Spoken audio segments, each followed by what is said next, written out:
yang benar itu adalah sifat kasih sayangnya Allah hadir di kita. Iftitahnya hadir, basmalahnya hadir, alhamdulillahnya hadir. Jadi artinya yang 5 waktu itu adalah reminding, waker, pengingat. Jadi sorry ya Mas Hendra, rajin 5 waktu itu belum prestasi di hadapan Allah. Karena prestasinya habis sholat semakin dermawan nggak? Habis yang 5 waktu semakin bisa maafin orang nggak? Karena output penilaiannya kan nggak ada. Inna akramakum indallahi atqakum, yang paling mulia adalah orang yang takwa. Nggak ada. Orang yang paling mulia adalah orang yang rajin sholat. Nggak ada Mas. Tetapi sholatnya yang menjadikan ketakwaan, outputnya. Dan kita jangan ngerasa udah sholat karena gini. Bukan, ini baru mengingatnya dalam bentuk latihan. Tetapi sholat sejati setelah assalamualaikum dan assalamualaikum, assalamualaikumnya jadi perilaku bahwa saya datang membawa salam kedamaian, gitu loh. Makanya kalau habis sholat selesai gitu, habis biar assalamualaikum kanan kiri marah-marah, nggak nyambung sebenarnya. Karena selesai sholat outputnya apa? Salam kanan, salam kiri. Saya damai ke kanan, saya damai ke kiri gitu. Mantap. Poinnya ada di situ gitu. Nah cuman yang saya cerita 95% ke atas kan nggak ngerti juga isinya apa gitu. Hanya ikut-ikutan tadi. Nah jadi saya simpulkan dulu Mas. Konteks sholat bisa dalam konteks ritual itu sebagai pengingat atau reminding system waker. Tetapi sholat itu penting untuk dijadikan sebagai akhlak dan perilaku gitu. Bahkan Mas kalau kita mau bicara dalam konteks apapun ya sholat itu setiap tarikan nafas kan sebetulnya. Ketika setiap tarikan nafas kita memang mengingat Allah dan menjadikan sifat welas aslinya ada di dalam diri kita, itulah setiap saat ketika Mas Hendra ngelihat orang yang perlu makan, Mas Hendra beliin nasi bungkus, kasih, itu sholat gitu loh Mas. Karena ini wujud dari sholat adalah saya melakukan yang namanya ketakwaan gitu. Nah, dalam konteks yang sempit terkadang hanya dilihat bahwa sholat itu hanya sesuatu gerakan. Makanya Mas maaf banget ya, banyak orang tua yang cuma nanya ke anaknya, nah udah sholat belum? Tapi lupa nanya outputnya. Jarang yang nanya, nah hari ini udah berbuat baik apa? Nah hari ini udah maafin orang belum? Keren ini. Udah dermawan belum? Ini jarang ditanya loh. Iya betul. Yang penting kamu udah gini, meskipun dia cuman sejadah terus pura-pura enggak juga gitu karena takut sama ibunya. Tapi justru yang jauh lebih penting adalah output dari gerakan yang 5 waktu ini menjadi sebuah perilaku kita dan akhlak yang lebih baik gitu Mas. Itu yang paling penting. Nggak bisa bener-bener turun malam ini.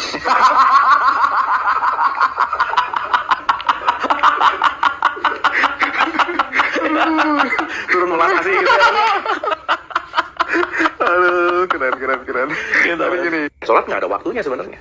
Makanya disebut ada daim, sholat yang tidak mengenal ruang dan waktu gitu. Sholat itu setiap tarikan nafas kan sebetulnya.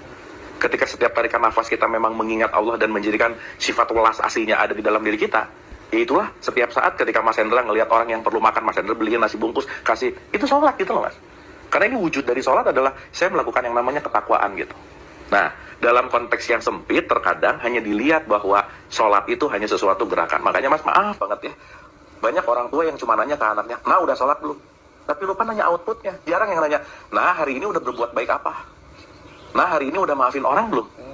keren ini. Udah dermawan belum? Ini jarang ditanya loh. Iya betul. Yang penting kamu udah gini, meskipun dia cuman sejadah terus pura-pura nggak juga gitu karena takut sama ibunya. Tapi justru yang jauh lebih penting adalah output dari gerakan yang 5 waktu ini menjadi sebuah perilaku kita dan akhlak yang lebih baik gitu Mas. Itu yang paling penting. Nggak bisa.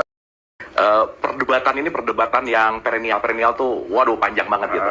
Orang di hakikat ngomong lu masih syariat, nah, gitu kan? Itu juga kan jadi sombong gitu ya. Terus orang syariat nggak ngerti hakikatnya, nih orang nggak pernah sholat gitu, gitu kira-kira. Nah, tapi saya ingin melihat dalam konteks yang lebih luas. Kita bicara dalam konteks yang namanya bijaksana gitu. Gini, Mas Hendra. Saya ibadah tuh saya bagi dua dulu, Mas Hendra. Ada ibadah sosial dan ada ibadah private gitu. Jadi kalau untuk urusan private ya udahlah. Betul nggak Mas Hendra? Iya. Karena Mas Hendra, saya, teman-teman semua, ya wilayah private adalah wilayah aku dengan Allah gitu. Iya. Makanya ada mahdoh, ada goir mahdoh gitu. Nah saya rasa kalau udah ngomongin ke sosial, ya udah lakukanlah kita di wilayah sosial dengan nyaman, karena kesosialan ini juga perlu untuk persatuan kan. Tapi untuk di wilayah private, ya saya rasa urusan private adalah urusan masing-masing gitu. Nah, apa maksudnya? Kita kembali dulu ke akar sholat, Mas. Sholat ini memang sesuatu yang sangat sensitif, tetapi saya rasa kita penting memahami dalam 360 gitu ya, supaya kita nggak melihat sholat itu hanya dalam wilayah gerakan gitu. Karena kan yang saya sering cerita, ini orang sholat apa senam sih gitu ya, karena cuman gerakannya aja gitu. Nah, sholat itu kan silatun itu artinya terhubung Mas Hendra. Terhubung. Silatun. Nah, makanya ada silaturahim. Silaturahmi. Gitu kan. Jadi sholat itu artinya connecting lah bahasa gampangnya. Oke. Artinya seseorang yang sholat adalah seseorang yang connecting kepada Tuhan, kepada Allah gitu kira-kira. Artinya ketika seseorang sholat, dia terkoneksi kepada Allah, maka Allah yang akan menjadi dalam tanda petik nakhoda buat dirinya. Sip. Makanya kalau di Quran di surat 24 ayat 41, bahkan burung yang mengepakkan sayap itu sholatnya dia kepada Allah. Jadi kita jangan menganggap sholat itu hanya begini gitu mas. Iya. Bahwa ketika pohon apel yang berbuah apel itu sholatnya pohon apel. Oke. Bahkan setiap semua apapun ini melakukan tasbih, zikir, dan sholatnya masing-masing yang mungkin kita nggak paham gitu.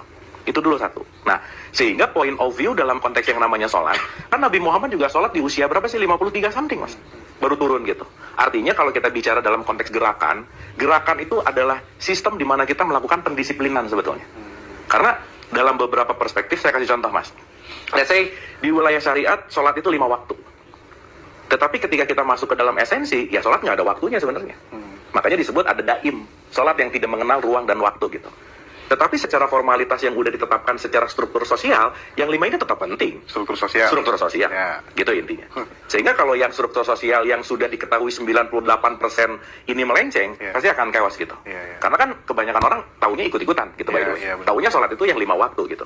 Tetapi ketika kita masuk, masa sih mas, kalau kita cuma ngomongin mengingat sholat 5 waktu, masa ingat Allah cuma, let's say, paling lama sholat berapa menit sih? 5 menit. Masa cuma 25 menit ingat Allahnya? Iya. Terus habis itu masa lupa gitu kira-kira. Nah jadi, saya ingin mengambil jalan tengah supaya kita juga bisa jalan sesuai dengan kapasitasnya, bahwa yang 5 itu waker mas.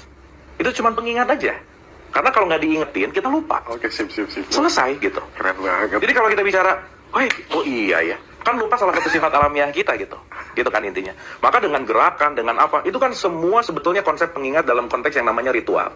Maka, yang 5 ini jembatan.